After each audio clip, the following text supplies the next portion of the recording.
সবকা সাথ, সবকা বিকাশ, সবকা বিশ্বাস এই স্লোগানটি দেশের প্রধানমন্ত্রীর দেওয়া স্লোগান। এই স্লোগানের গুরুত্ব অপরিসীম, কিন্তু এর বাস্তবায়ন কতটা সঠিকভাবে হচ্ছে তা নিয়ে জনমনে প্রশ্ন রয়েছে যথেষ্ট। সম্প্রতি খোয়াই পুর পরিষদের জন্য মোট 3টি solar system high mast LED light বসানোর মঞ্জুরি দেওয়া হয়।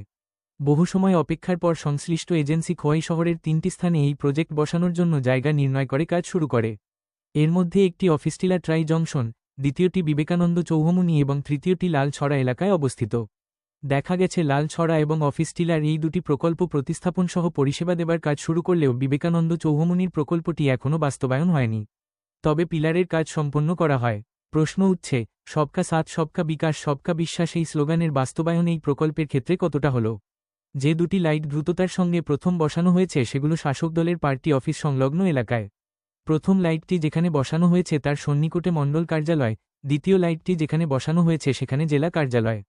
স্বাভাবিকভাবে প্রশ্ন ওঠে, তৃতীয়টি লাইটটি বসানোর স্থান বিবেকানন্দ চৌমুহনীতে। এখানে শাসক দলের কোন পার্টি অফিস নেই?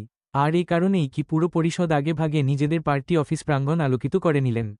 শুধু তাই নয়, পুর পরিষদের কাজকর্ম নিয়ে রীতিমতো ক্ষুব্ধ শহরের মানুষজন। কবলার চৌহমুনিতে সেলফি পয়েন্টের নামে সরকারি অর্থের শ্রাদ্ধ চলছে শহর উন্নয়নের নামে। আজ অবধি সেই স্থানে বসল না কোন মূর্তি, আর হল না সেলফি পয়েন্টের কাজ সমাপ্ত। অথচ সেই স্থানে বসানো হলো আরও উন্নত মানের হাইমাস্ট লাইট। এটাই কি সবকা সাথ সবকা বিকাশ এবং সবটা বিশ্বাসের বাস্তবায়ন? এই প্রশ্ন উঠছে জনমনে।